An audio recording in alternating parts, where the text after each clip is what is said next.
আসসালামু আলাইকুম। বাংলা সংবাদে সবাইকে স্বাগত জানাচ্ছি। আমি চিন্তিয়া হক। শুরুতেই সংবাদ শিরোনাম। আশা করছি ফেব্রুয়ারি মাসেই নির্বাচন হবে, বলছেন মির্জা ফখরুল। এদিকে বিএনপি কোনো অন্যায়কারীকে প্রশ্রয় দেয় না, বলছেন আমিনুল হক। জানাবো সংস্কারের পরেই নির্বাচনে যাবে জামায়াত, বলছেন গোলাম পরোয়ার।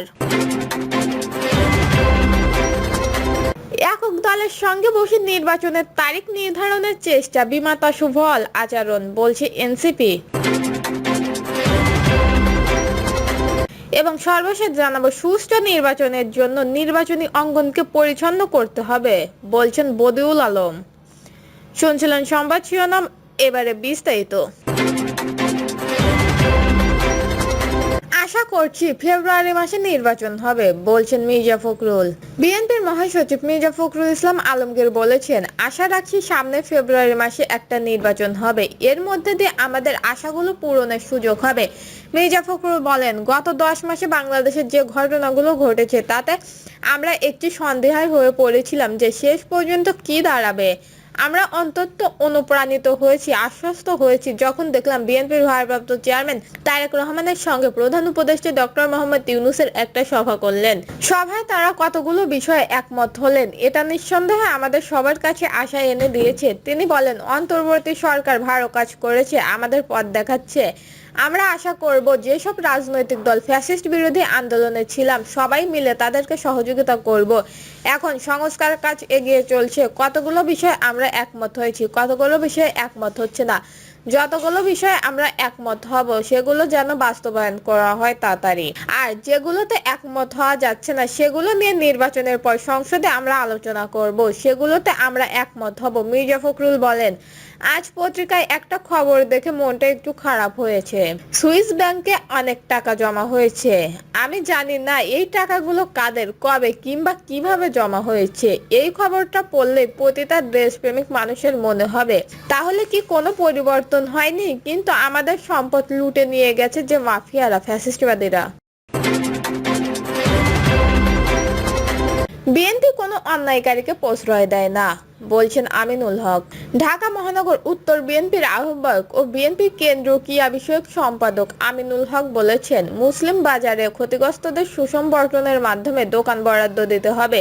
যেমন আওয়ামী লীগ গ্রন্থি দোসরদের মাধ্যমে ব্যবসায়ীরা ক্ষতিগ্রস্ত হয়েছেন, তাদের দোকান বাতিল করে পৃথক সদস্যের মাঝে ন্যায্যভাবে দোকান বরাদ্দ দিতে হবে। আমিনুল হক বলেন, যারা আওয়ামী লীগ স্বৈরাচারদের দোসর তাদের কোনো দোকান থাকবে না, যারা অন্যায়ভাবে দোকান দখল করেছে তাদের দোকান বাতিল করতে হবে। বিএনপি কোনো অন্যায়কারীকে প্রশ্রয় দেয় না।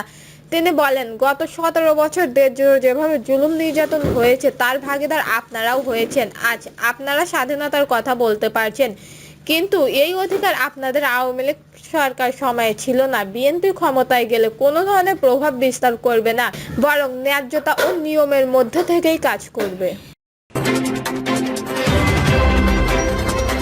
সংস্কারের পরেই নির্বাচনে যাবে জামায়াত, বলছেন গোলাম পরোয়ার। প্রয়োজনীয় সংস্কারের পরেই বাংলাদেশ জামায়াত ইসলামী নির্বাচনে যেতে রাজি বলে জানিয়েছেন দলটির সেক্রেটারি জেনারেল মিয়া গোলাম পরোয়ার। তিনি বলেন, স্থানীয় সরকার নির্বাচন, মানব বিরোধী অপরাধের বিচার ও প্রয়োজনীয় সংস্কার সম্পূর্ণ করে সরকার যখন নির্বাচন করতে পারবেন আমরা সেই নির্বাচনে যেতে রাজি আছি। গোলাম পরোয়ার বলেন, জামায়াত সংখ্যানুপাতিক পদ্ধতিতে নির্বাচনের দাবি করে আসছে।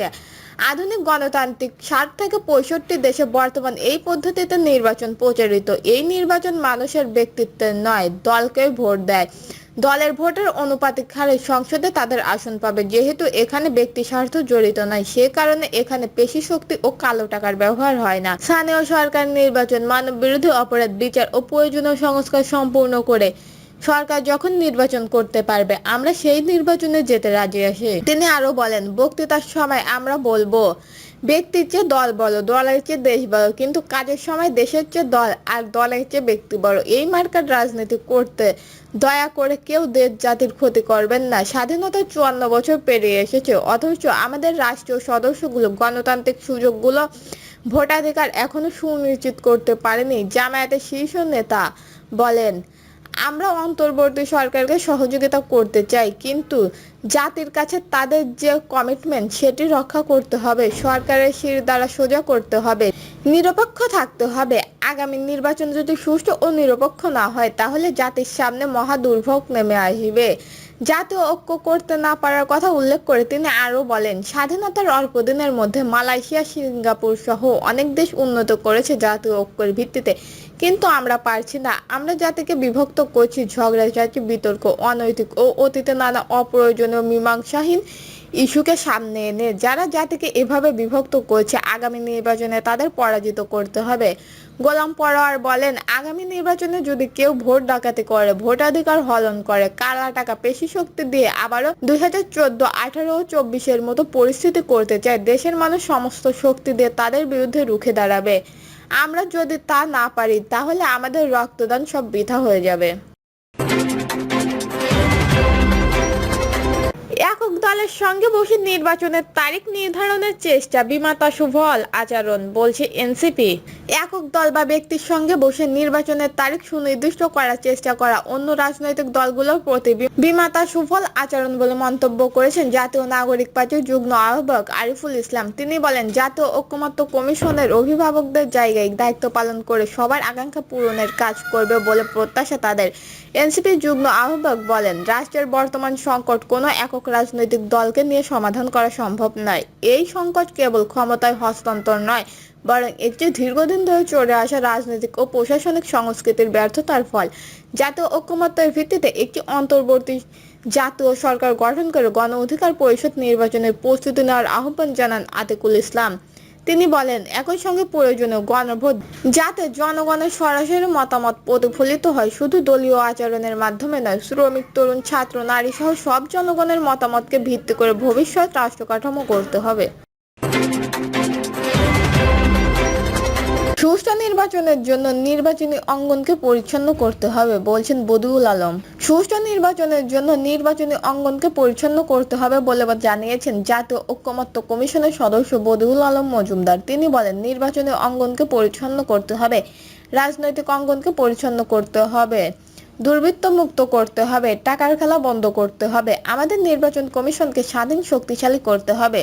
সুজন সম্পাদক বদিউল আলম বলেন, সুষ্ঠু নির্বাচন করতে হলে নির্বাচন কমিশনকে স্বাধীন ও শক্তিশালী করতে হবে, ক্ষমতার ভারসাম্য সৃষ্টি করতে হবে, রাজনীতি থেকে দূরত্বায়ন দূর করতে হবে, টাকার প্রভাব থামাতে হবে, তত্ত্বাবধায়ক সরকার ব্যবস্থা ফিরিয়ে এনে নির্বাচনের নিরপেক্ষতা করতে হবে। তিনি নাগরিকদের আহ্বান জানিয়ে বলেন, আপনারা সক্রিয় হন, প্রতিবাদী হন, রাষ্ট্রের প্রকৃত মালিক হিসেবে দায়িত্ব নিন, তাহলে গণতন্ত্র টিকে থাকবে, নির্বাচন হবে অর্থবহ ও রাষ্ট্র এগিয়ে যাবে সঠিক পথে। অতীতের পরিবর্তন অনেক সুযোগ নষ্ট হয়েছে উল্লেখ করে বদিউল আলম বলেন, এবার সংস্কারের মধ্যে দিয়ে রাষ্ট্রীয় গণতান্ত্রিক পরিবর্তন, এই সম্ভাবনা কোনোভাবেই বিনষ্ট করা যাবে না। রাষ্ট্রীয় নেতারা এবার দায়িত্বশীল ভূমিকা পালন করবেন বলে তিনি আশা করেন।